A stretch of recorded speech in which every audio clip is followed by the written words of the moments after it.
Bruce Waldo. I was with Headquarters Company, the 1st Battalion of the 513th Parachute Infantry in the 17th Airborne Division. We left England somewhere in the middle of December and went into France, and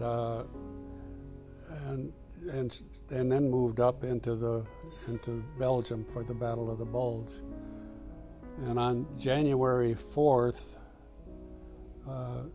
we'd been heavily shelled on January 3rd, the night of January 3rd. And on the 4th, we moved out and forward, and ran into heavy machine gun fire.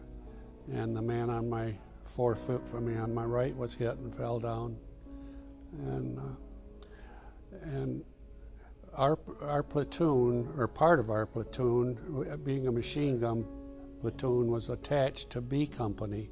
These were people that we didn't know, and but our job was to serve them as an infantry company with our machine guns, and we moved forward well during the day under heavy fire, and one of my very close friends that I slept in pup tents with when we were able to sleep in tents was shot through the leg, and he was able to get back to the hospital and on into England, in London, where he spent the rest of the war. And we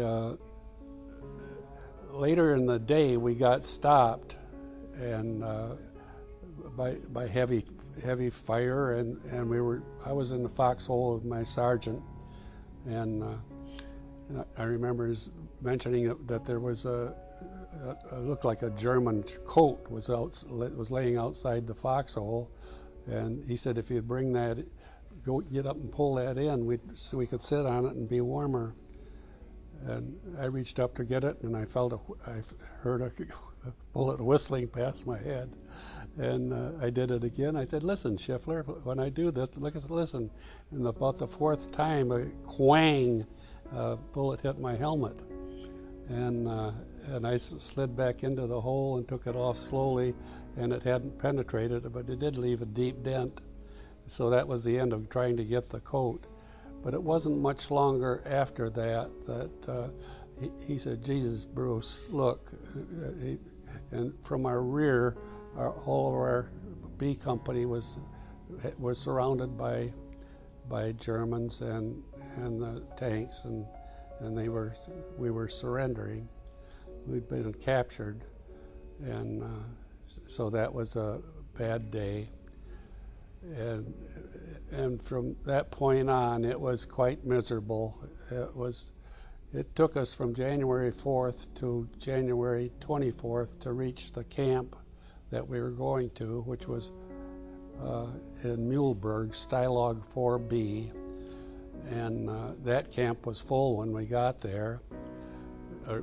Before we got there, there were 2 men to a bunk, but they took out the middle board that separated us and put one of us in the middle, so that we were 3 to the bunk.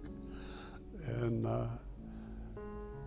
we hadn't had any warm clothes or overshoes. We were wearing our combat boots. We didn't know it at the time, but our feet were frozen. The only extra clothing I had was a pair of socks, and I would take the socks. I kept the socks underneath my shirt during the day, and at night I would take my boots off and wet socks and change them and put my boots back on. And I did that continually, but my feet still froze. And the dreams in prison camp was to find a way out of there, and we couldn't find a way out. But one day they said there was going to be a work detail, and they posted the people that were to leave, and I wasn't on the sheet, unfortunately. So I found, actually it was my mucker in this British group that we were with in the camp, they had each of us selected our closest friend, who was Bill Lackey, and he became your mucker. He was the guy we shared stuff with. If we ever got in, if we got some part of a Red Cross parcel or something, we would share. And he didn't want to go out on the trip, and so out on the work detail. And so I traded names with him. I went out as Bill Lackey, and he took my name and stayed in the camp. And we moved into Leipzig by train that day to clean apparently to clean the bombed city up. And early the next morning, they told us to get together and to move out. And we started marching back toward the prison camp. And as it turned out, the Americans' patent was coming in kind of fast, and they wanted us to get out of there. And so later that afternoon, we were out in the woods, and my friends Vernon Cumberland, Horace Cathy, and myself, we decided to run for it and see if we could get into the woods without getting shot. They got one shot off and screamed "halt," but we were into the woods, and 3 days later, the military came through, and we were rescued and got home. That was it. What was that feeling like when you got? Oh, it was. That is.